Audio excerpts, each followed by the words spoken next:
नमस्कार। IND analysis MP में अब 24x7 में आपका स्वागत है। मैं हूं राजेश सक्सेना। मध्य प्रदेश में अब नई व्यवस्था लागू होने जा रही है। प्रदेश सरकार ने इसको लेकर तैयारी पूरी कर ली है। मध्य प्रदेश में नई व्यवस्था के तहत अब 24 घंटे बाजार गुलजार होंगे। इस व्यवस्था में भोपाल सहित 16 नगर निगम और औद्योगिक क्षेत्रों को शामिल किया गया है। सरकार ने फैसला लिया है कि इन स्थानों पर बाजार अब 24 घंटे खुलेंगे। इसके तहत mall, restaurant, hotel, resort, office, दुकानें, IT sector, business centre, construction site सभी 24 घंटे ओपन रहेंगे। 3 से 4 दिन में इसके लिए सरकार अधिसूचना जारी कर देगी। इससे कई तरह के प्रावधान इसमें शामिल किए गए हैं। दावा किया जा रहा है कि इस व्यवस्था से बिजनेसमैन और सरकार दोनों की आय बढ़ेगी। दूसरी तरफ इस व्यवस्था को लेकर कई सवाल भी हैं, खासतौर पर कानून व्यवस्था को लेकर। और जिस तरह से सरकार का ये जो फैसला है कि अब ओवरनाइट जो संस्थान है जिनको अपने प्रावधान में शामिल किया है सरकार ने, उनको 24 घंटे 7 दिन खोल कर रखा जाएगा। इसके अलावा किस तरह की व्यवस्था होगी, और जैसे मैंने पहले भी कहा कि किस तरह से लॉ एंड ऑर्डर की सिचुएशन इसमें होगी, किस तरह से परमिशंस इसको लेकर होगी, ये तमाम सारी चीज़ें हैं। और जानने की कोशिश करेंगे कि इसके ज़रिए सरकार की आखिर मंशा क्या है, सरकार किस उद्देश्य को लेकर इस व्यवस्था को लागू करने जा रही है। आज इसी पर हम चर्चा करने वाले हैं, एनालिसिस करने वाले हैं, विश्लेषण करने वाले हैं कि सरकार का जो फैसला है वो किस तरह से है, किस दिशा में ये आगे बढ़ेगा। इसी पे हम खास मेहमानों के साथ चर्चा करेंगे, बातचीत करेंगे और जानने की कोशिश करेंगे सरकार की इस पहल को लेकर, जिस तरह से मध्य प्रदेश में अब ये शुरू होने जा रहा है। 3 खास मेहमान इस चर्चा में हमारे साथ में हैं। हमारे साथ में हैं दीपक गोयल जी, सीए व आर्थिक विशेषज्ञ। स्वागत है दीपक जी आपका। हमारे साथ में है देवेंद्र विश्वकर्मा जी, अर्थशास्त्री। आपका भी देवेंद्र जी स्वागत है। और वरिष्ठ पत्रकार रमेश शर्मा जी हमारे साथ में हैं। रमेश जी, मैं आपका भी स्वागत करता हूं। सबसे पहले दीपक गोयल जी, मैं आपके पास में आता हूं, जानने की कोशिश करता हूं सीधे से सवाल के साथ कि आखिर सरकार को ये क्यों लगा कि नहीं, अब मध्य प्रदेश में इस तरह की व्यवस्था हमें लागू करना चाहिए, और क्या मंशा या क्या उद्देश्य इसके पीछे हो सकता है? देखिए, जो बेसिकली गवर्नमेंट का जो एक पीछे इसमें थॉट प्रोसेस है वो ये है कि अगर मान लीजिए कोई कंस्ट्रक्शन साइट है फॉर एग्जांपल, तो अब उसमें 11 बजे उसको लेबर मिलती है, 5 बजे तक काम करती है। अगर रात में या शाम को या सुबह उसको परमिशन मिल जाती है काम की, तो जो बिल्डिंग आज 1 साल में बनती है उसको 4 महीने में बनाया जा सकता है। दूसरा, जो लेबर है जिसको काम नहीं मिल रहा, मान लीजिए, तो एम्प्लॉयमेंट के रेवेन्यूज़ भी बढ़ेंगे। या अगर अपन दूसरे सेक्टर्स को देखें कि लोग आज भी होटल इंडस्ट्री या कुछ और दूसरी इंडस्ट्रीज़ हैं जो कि टाइम गैप की वजह से उनकी वर्किंग लिमिटेड होती थी, अब उनके पास ओपनली एक रिसोर्स है। अगर वो मैनेज कर सकते हैं, उनकी प्रॉफिटेबिलिटी है, मार्केट में एक दुकानदार है, होटल है, अगर आपको ग्राहक मिल रहे हैं और आप पूरे रात में उसको रन करना चाहते हैं तो आप फ्री हो। अगर नहीं मिल रहे तो वो रन नहीं करेगा। अब यानी ये रिस्ट्रिक्शन नहीं है कि 10 बजे आपको बंद करना ही है। तो ये एक वेलकम स्टेप है। मेट्रोज़ में नॉर्मली होता ही है, ओवरनाइट बिजनेसेस और पूरी सब चीज़ें चलती हैं। तो ऐसा रिस्ट्रिक्शन क्योंकि आप दिन में इतने बजे से इतने बजे तक ही काम कर सकते हो। अगर 3 शिफ्ट में भी लोग काम करना चाहें, उनकी कुछ अर्निंग बढ़ती है तो लोगों की अर्निंग भी बढ़ेगी, प्रोजेक्ट्स जल्दी होंगे, तो कोई इसमें नुकसान नहीं है। एक वेलकम स्टेप है। चलिए देवेंद्र जी के पास में आता हूं। देवेंद्र जी, क्या जिस तरह से दीपक गोयल जी कह रहे हैं, मैं इसको थोड़ा और आगे बढ़ा देता हूं, क्या जिस तरह की व्यवस्था सरकार लागू करने जा रही है, क्या ये समय की मांग के अनुसार सरकार का फैसला है कि नहीं, अब जिस तरह की चीज़ें हैं और जिस तरह की चीज़ें बदल रही हैं उसी के हिसाब से कहीं ना कहीं अब जो एक बाजार व्यवस्था है, जो एक मार्केट व्यवस्था है, उसको भी बदला जाए? जी बिल्कुल। देखिए, पहली बात तो हमें इस बात को समझना होगा कि भारत की युवा आबादी बहुत बड़ी है। भारत की जनसंख्या बढ़ रही है, विश्व की बड़ी जनसंख्या हम है, और ये जनसंख्या युवा जनसंख्या है। भारत में शिक्षा बहुत तेजी से बढ़ रही है, और शिक्षित युवा को रोजगार चाहिए। इसलिए सरकार की भी मजबूरी है, नए नए रोजगार के क्षेत्र हमको खोलना पड़ेगा। हम सब जानते हैं कृषि क्षेत्र अधिकतम रोजगार दे रहा है, उद्योग रोजगार दे रहा है, सर्विस सेक्टर में और संभावना है ना। इसलिए सरकार के इस कदम को हम स्वागत करते हैं, क्योंकि रोजगार एक ऐसा विषय है जिससे सरकारें बदल जाती हैं। अगर ये 24 आवर्स मार्केट खुला रहेगा, ओपन रहेगा, तो इससे अर्थव्यवस्था मजबूत होगी, अर्थव्यवस्था दौड़ेगी। लेकिन कौन कौन से क्षेत्र में खुलेंगे, किस किस तरह का बिक्री होगा, कौन कौन सा मार्केट होगा, एरिया कौन सा होगा, ये ऐसा नहीं कि सरकार ने बोल दिया कि 24 घंटे आपको खोलना है तो 24 घंटे खोलना ही। सरकार ने कदम आगे बढ़ाया है, जहां जिस क्षेत्र में इसकी उपयोगिता है वो क्षेत्र आगे बढ़ेगा, वहां पे ओपन होगा, और जहां नहीं है वहां कोई प्रॉब्लम नहीं। लेकिन ये बहुत ही अच्छा काम है, सरकार ने एक नई खोज की है, एक नया स्टार्टअप है, और निश्चित रूप से रोजगार के द्वार खोलेगा। सरकार को जीएसटी अनटैक्स मिलेंगे, लेकिन सरकार को मॉनिटरिंग भी करनी पड़ेगी, सरकार को इस बात की भी चिंता करनी पड़ेगी कि कानून व्यवस्था ठीक रहे, इस बात की भी चिंता ना ये करनी पड़ेगी, इससे ये ना हो कि होटल, रेस्टोरेंट, पब, बार ऐसे क्षेत्रों का ज्यादा इसमें विकास हो जाए। लेकिन इस बात की सरकार को चिंता करनी होगी। जिक्र आप कर रहे हैं, देवेंद्र जी, इनका जिक्र आप कर रहे हैं, होटल की बात की जाए, पब की हम बात करें, तमाम सारे रेस्टोरेंट्स की अगर हम बात करें, अभी भी ये स्थिति है। भले लीगल तरीके से ना ऐसी चीजें गतिविधियां संचालित हो रही हैं, लेकिन इलीगल तरीके से भी तो संचालित हो रही है, कहीं 2 बजे तक, कहीं 3 बजे तक अभी भी चीजें हैं। तो क्या इसके जरिए कहीं ना कहीं उस पर भी लगाम एक लगेगी? देखिए, योजना बनाना बहुत आसान है, लेकिन उस योजना का पालन करवाना, इम्प्लीमेंटेशन बहुत ही टफ काम है। सरकार केवल योजना न बना, भी देखिए इंदौर की जो घटना हुई है, लेट नाइट जो पार्टी हो रही है, जबलपुर में मैं देख रहा हूँ, भोपाल में मैं जिस तरह का वातावरण देख रहा हूँ कि नशा युवाओं में कितने तेजी से बढ़ रहा है, सरकार को इस ओर भी ध्यान देना होगा। लेकिन केवल हम इसी पार्ट को लेकर चले, ये भी ठीक नहीं है। बिल्कुल कानून व्यवस्था को मजबूत करने की आवश्यकता है, और सरकार को करना पड़ेगा। मैं तो देख रहा हूं कि मध्य प्रदेश के अंदर जो नशा, जो शराब, यूथ में जो इस तरफ यूथ जा रहा है, और एजुकेटेड यूथ जा रहा है, जो इंदौर की घटना हो रही है, जो भोपाल में हुआ था, वहां आप देखिए। लेकिन हम इस सरकार के इस कदम का हमको स्वागत भी करना पड़ेगा। अगर सरकार ऐसे कदम नहीं उठाएगी तो एम्प्लॉयमेंट के अन्य सेक्टर नहीं खुलेंगे। इसलिए मैं इसका स्वागत करूंगा, लेकिन इम्प्लीमेंटेशन अच्छे से होना चाहिए, कानून व्यवस्था अच्छे से होना चाहिए, इसका दुरुपयोग नहीं होना चाहिए कि पता चला कि हमारे बार रेस्टोरेंट को इसका ज्यादा फायदा मिल रहा है। और किस तरह के मार्केट होने चाहिए, कौन सा प्रोडक्शन बिकना चाहिए, कहाँ प्रोडक्शन होना चाहिए, सरकार को इसकी भी चिंता करनी पड़ेगी। तो प्रशासन की जवाबदेही भी बहुत ज्यादा हो गई है। प्रशासन ये चलिए देवेंद्र जी, मैं आता हूं, मैं रमेश शर्मा जी के पास में आ जाता हूं। रमेश शर्मा जी, जिस तरह से जीवन शैली बदल रही है, क्या सरकार का जो निर्णय है उसी के अनुसार है कि नहीं अब तो 24 घंटे मॉल खोले जाएं, रेस्टोरेंट्स खोले जाएं, तमाम जो सेक्टर्स में शामिल हैं उनको ओपन किया जाए? लेकिन जिस तरह से देवेंद्र जी ने भी कहा, उसके साथ इसकी भी प्रतिक्रिया चाहूंगा इस कदम की मैं आपसे सबसे पहले। और दूसरी तरफ जिस तरह से देवेंद्र जी कह रहे हैं कि योजना बनाना तो आसान है, लेकिन इसका क्रियान्वयन एक बड़ी चुनौती है। इन दोनों चीजों को सर किस रूप में आप एक्सप्लेन करेंगे? नहीं, ये बात ठीक है कि योजना, वाकई योजनाएं बनाना आसान है और उसका क्रियान्वयन मुश्किल है। लेकिन ये जो 24 घंटे का कल्चर है, ये एक प्रकार से गुलाम मानसिकता का कल्चर है। क्योंकि हम लोग पश्चिम के गुलाम रहे, और उनके यहाँ जो होटल, बार और रेस्टोरेंट, शराब खाने और अय्याशी घर जो है 24 घंटे चलते हैं, उसी आधार पर अगर आप देखेंगे तो वो 24 घंटे है। 24 घंटे काम शुरू करने से केवल कंस्ट्रक्शन साइड भर को एक लाभ होगा, बाकी आप देखिएगा इसमें अपराध बढ़ेंगे और इसमें बीमारियां बढ़ेंगी। प्रकृति के विरुद्ध आप जीवन जितना ज्यादा जिएंगे, उतनी ज्यादा आपको बीमारियां बढ़ेंगी। कहीं ना कहीं ये जो अभी का कल्चर है, इसके बजाय जैसे 11 बजे कंस्ट्रक्शन शुरू होता है, उसको 8 बजे शुरू हो, 7 बजे शुरू हो, तो कुल मिलाकर के प्रकृति के अनुरूप अगर आपको स्वस्थ रहना है, न केवल मानसिक स्वस्थ रहना है, शारीरिक रूप से स्वस्थ रहना है, प्रगति जो होती है वो आपके स्वास्थ्य पर निर्भर करती है, मन के स्वास्थ्य पर भी, मस्तिष्क के स्वास्थ्य पर भी, शरीर के स्वास्थ्य पर भी।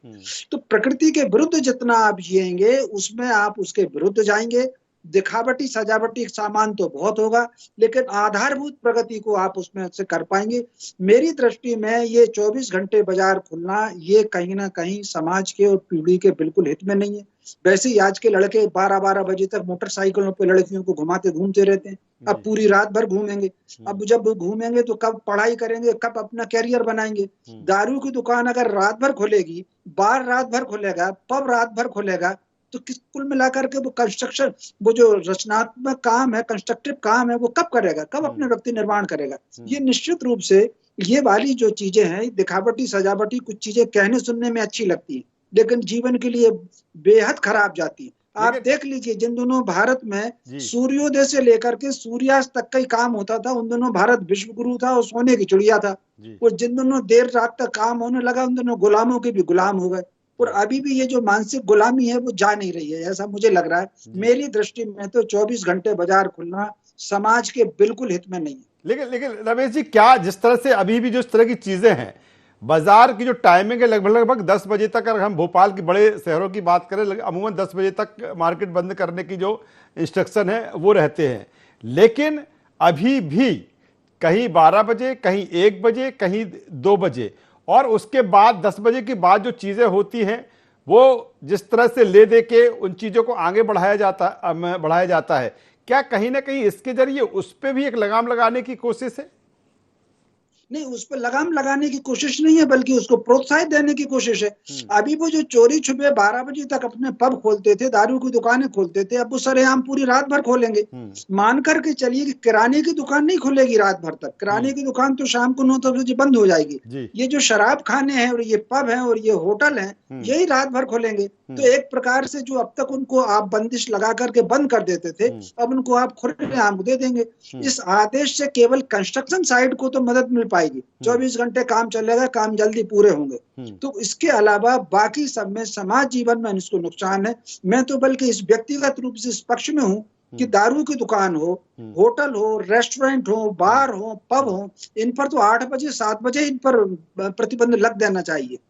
जी, क्या जो चीजें रमेश जी कह रहे हो या फिर देवेंद्र जी कह रहे हो, दीपक गोयल जी, कहीं ना कहीं इस पर को इन चीजों को भी चिन्हित करने की आवश्यकता है कि नहीं, ठीक है आप 24 घंटे खोलने जा रहे हैं, जैसे आपने पहले भी जिक्र किया था कि जो कंस्ट्रक्शन साइट है उनको खोला जाए, या फिर और कोई आईटी से रिलेटेड चीजें हैं उनको ओपन किया जाए, इनमें भी चिन्हित करने की जरूरत है क्या नहीं? जिस तरह से सरकार कह रही है कि मॉल भी खुलेंगे और होटल्स भी खुलेंगे, रेस्टोरेंट्स भी खुलेंगे, दुकानें भी खुलेंगी।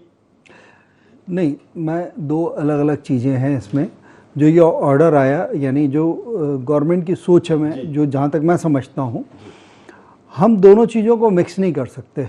लॉ एंड ऑर्डर का जो इशू है वो सेपरेट है और बाज़ार खुलने का जो इशू है वो सेपरेट है।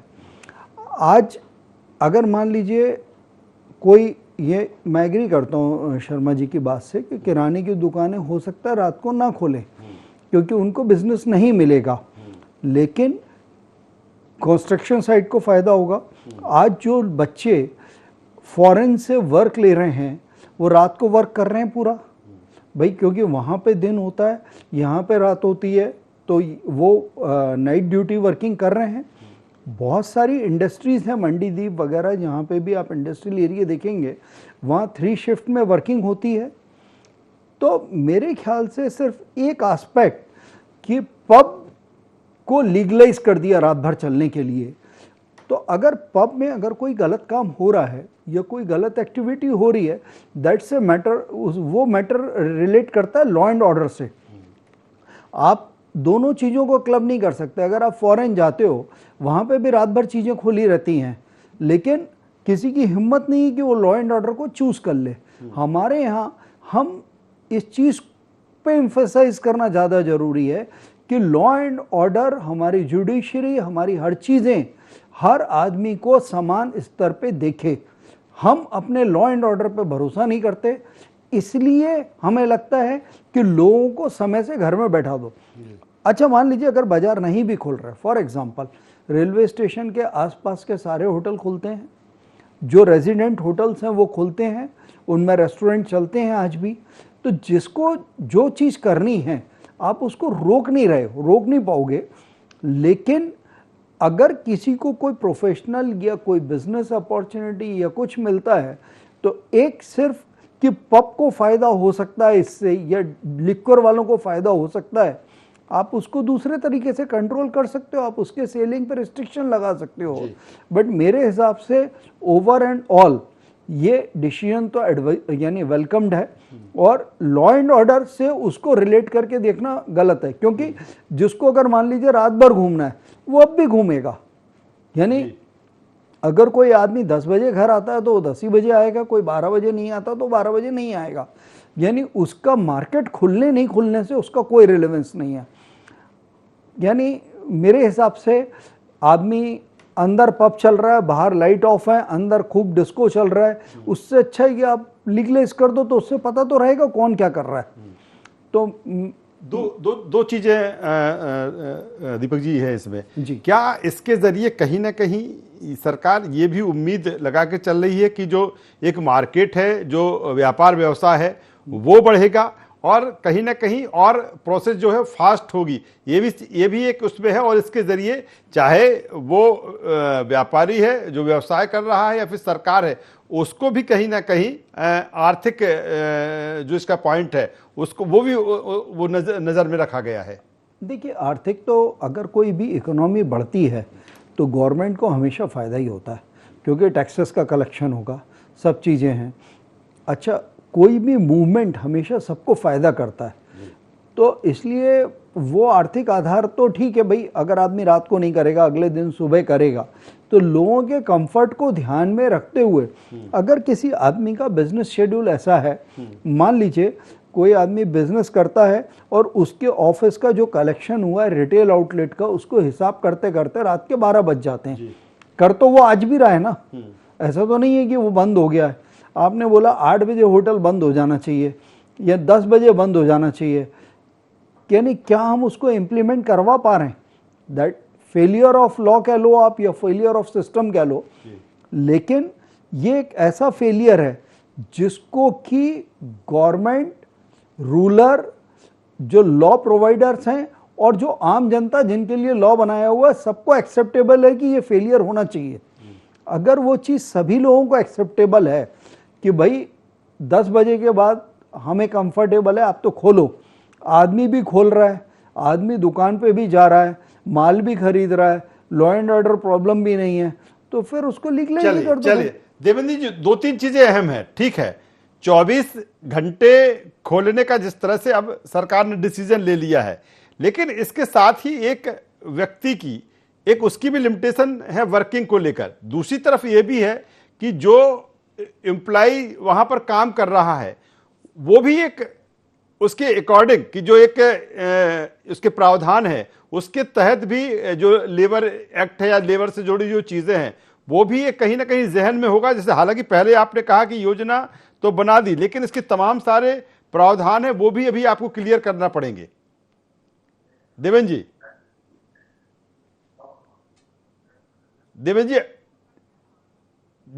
चलिए मैं जब तक रमेश जी के पास में आ जाता हूं। रमेश जी, बिल्कुल आपने जिस तरह से कहा इस कल्चर को लेकर, लेकिन इसके साथ ही अब सरकार जो ये डिसीजन ले लिया है लॉ एंड ऑर्डर को लेकर, इस व्यवस्था बनाने को लेकर, हालांकि पुलिस फोर्सेस की चाहे हम बात करें या फिर हम उसमें लगने वाले सुरक्षा की हम बात करें, साथ ही जो मैं सवाल देवेंद्र जी से कर रहा था कि लेबर को लेकर कि लेबर किस तरह से इसमें प्रावधान होंगे, ये भी एक अहम होगा इसमें। सर, प्रावधान में तो कोई कठिनाई नहीं होगी भाई। आप मुझे बताइए, कुछ लोगों को दिन में काम मिलेगा, कुछ लोगों को रात में काम मिलेगा, लेकिन नंबर ऑफ काम जो अगर बढ़ेगा लेबर का, वो केवल पब में बढ़ेगा, दारू की दुकान में बढ़ेगा और होटल में बढ़ेगा। बाकी चीजों में बढ़ेगा। जैसे फैक्ट्री है, फैक्ट्री अगर 24 घंटे चला लो, फैक्ट्री हमेशा ऑर्डर पर चलती है। मान लीजिए कोई कपड़ा बनाने की फैक्ट्री है, अगर ऑर्डर बढ़ेगा तो उसका काम बढ़ेगा, ऑर्डर बढ़ा ही नहीं है तो वो 24 घंटे कैसे चलाएगा? तो कुल मिलाकर के मुद्रा का परिचालन और मुद्रा का उत्पादन, ये दो अलग अलग बातें होती हैं। बाजार खुलने से मुद्रा का विस्तार नहीं होता, मुद्रा का परिचालन बढ़ता है। तो वो जो इकोनॉमी होती है वो दिखावटी इकोनॉमी होती है बाजार में मुद्रा के परिचालन से। मुद्रा का उत्पादन यानी प्रोडक्शन बढ़ना चाहिए, तो इस बाजार 24 घंटे खुलने से लाइन ऑर्डर की सिचुएशन बिगड़ेगी। लाइन ऑर्डर को आप अलग बिल्कुल नहीं कर सकते। भाई एक घटना घटेगी तो लाइन ऑर्डर से तो जुड़ेगी, आप उसको कैसे अलग करोगे? तो कुल मिलाकर के लाइन ऑर्डर की सिचुएशन बढ़ेगी, इससे बीमारियां बढ़ेंगी और कुल मिलाकर के इससे कोई लाभ नहीं होगा। इसका अगर लाभ होगा तो दारू बेचने वालों को लाभ होगा, पब वालों को लाभ होगा, होटल वालों को लाभ होगा, इसके अलावा तीसरे इससे किसी को लाभ नहीं है। जी चलिए, मैं देवेंद्र जी के पास में आता हूं। लगातार देवेंद्र जी से भी मैं संपर्क करने की कोशिश कर रहा हूं, हालांकि वो उनका जिस तरह से डिस्कनेक्ट है अभी अभी रमेश जी, मेरे एक छोटा सा सवाल आपसे और ले लेता हूं जब तक मैं देवेंद्र विश्वकर्मा जी के पास में आ जाता हूं। क्या ठीक है, आपने जिस तरह से कहा कि तमाम सारी चुनौतियां सरकार के सामने होगी, चाहे वो लॉ एंड ऑर्डर की हम बात करें या फिर लेबर से रिलेटेड चीज़ों की हम बात करें। दूसरी तरफ जिस तरह मैंने जब दीपक जी से भी बात कर रहा था, क्या लगता है इसके जरिए इकोनॉमी बढ़ेगी? देखिए, जैसा कि मैंने कहा है, इसके जरिए मुद्रा का परिचालन बढ़ेगा। ये ठीक उसी प्रकार है। मुद्रा समृद्ध कब होगी? जब एक खेत में 100 बोरे का उत्पादन होगा तो मुद्रा समृद्ध होती है। लेकिन अगर 2 बोरे का उत्पादन हुआ तो पहले एक ने खरीद लिया, फिर उसी को दूसरे ने खरीद लिया, उसी को तीसरे ने खरीद लिया, 10 व्यापारी खरीद लेंगे, तो स्वाभाविक रूप से वो मुद्रा का परिचालन है। ये जो बाजार खुलना, होटल खुलना, पब खुलना, इसमें मुद्रा का उत्पादन नहीं है, मुद्रा का परिचालन है। तो कहने के लिए इकोनॉमी बढ़ सकती है, कहने के लिए सरकार को टैक्स पड़ सकता है, लेकिन देश की समृद्धि, जो राष्ट्र की समृद्धि हो, समाज की समृद्धि है, इससे समाज की समृद्धि बिल्कुल नहीं बढ़ेगी। और इससे बल्कि मान करके चलिए कि लोग रात भर घूमेंगे और सवेरे काम नहीं करेंगे, जैसे हम आज बहुत सारी चीजों को दिख रहे हैं। इससे केवल मुझे जो लाभ दिख रहा है, केवल कंस्ट्रक्शन की साइड में मुझे लाभ दिख रहा है, क्योंकि रात दिन काम चलेगा, और वो भी रात दिन अगर काम चल करके जल्दी पूरा नहीं हो सकता। उसका कारण ये है कि कंस्ट्रक्शन साइड पर जो सरकार बजट अलॉट करती है, सरकार के पास पैसा तो है नहीं, साल भर का बजट जो है वो 3 साल तक फैला करके जारी करती है, फिर जारी कर दिया, फिर जारी कर दिया, इससे वो काम डिले होता है। तो मोटे तौर पर फिर अभी मान लीजिए थानों में जो स्थिति है, पुलिस में जो स्थिति है, वो सारा स्टाफ। एक छोटा सा कमेंट में दीपक जी से ले लेता हूं चलते चलते। दीपक जी, क्या इसमें भी कहीं ना कहीं इंस्ट्रक्शन की जरूरत है? दूसरी तरफ जिस तरह से रमेश जी कह रहे हैं, हालांकि ये भी अभी इसमें ये है कि शराब भांग की दुकानें खोलने की व्यवस्था आबकारी पॉलिसी के तहत होगी, क्या कहना चाहेंगे सर? सेल ऑफ लिक्विड जो है और भांग वगैरह, वो तो एक्साइज पॉलिसी के हिसाब से ही होगी। उसमें टाइम, क्वांटिटीज, हर चीज़ डिसाइडेड होती है। तो अगर हम आज कंट्रोल कर पा रहे हैं तो तब भी कंट्रोल कर पाएंगे, और अगर आज कंट्रोल नहीं कर पा रहे तो तब भी नहीं कर पाएंगे। तो इसलिए उस बारे में तो यानी अपन ये नहीं कह सकते कि भाई इससे सारा यूथ बिगड़ जाएगा। यानी मेरा अपना मानना ये है कि जिसको अच्छे रास्ते पे जाना होता है वो अच्छे रास्ते पे जाता है, जिसको बिगड़ना है उसको आप रोक नहीं सकते। चलिए, तो जिसको अच्छे रास्ते पे जाना होता है वो अच्छे रास्ते की तरफ बढ़ेगा, और सरकार अब ये कदम उठाने जा रही है। मध्य प्रदेश में 24 घंटे 7 दिन अब बाजार खुलेंगे। हालांकि अभी जो बड़े शहर हैं और 16 स्थान जो चिन्हित किए गए हैं वहां पर यह व्यवस्था लागू होगी, और अगर बेहतर इसके रिजल्ट रहे, सब कुछ अनुकूल रहा, तो पूरे मध्य प्रदेश में भी सरकार व्यवस्था लागू कर सकती है। लेकिन सरकार ने इसे मंजूरी दे दी है, लेकिन इसके पीछे अभी तमाम तरह के सवाल भी हैं। उसका समाधान किस तरह से होगा ये भी देखने वाली बात होगी। तीनों मेहमानों का मैं यहाँ पर धन्यवाद करता हूँ, शुक्रिया करता हूँ। तो जिस तरह से एमपी में अब 24/7 यानी कि 7 दिन 24 घंटे बाजार खुलेंगे। तमाम सेक्टर हैं जिन पर 24 घंटे काम होगा, अलग अलग शिफ्ट्स में काम होगा, 3 शिफ्ट में काम होगा, जिस तरह से सरकार का उसमें प्रावधान है। लेकिन अभी देखना होगा कि इसकी शुरुआत जब होती है तो किस तरह से आगे चीज़ें बढ़ती हैं, या फिर कितना इससे फ़ायदा मिलता है, या फिर इसके जो नुकसान हैं वो किस दिशा में दिखते हैं। तमाम सारी चीज़ें आने वाले समय में हमें देखने को मिलेगी। IND एनालिसिस में इतना ही। IND 24 पर खबरों का सिलसिला लगातार जारी है। आप बने रहिए हमारे साथ। नमस्कार।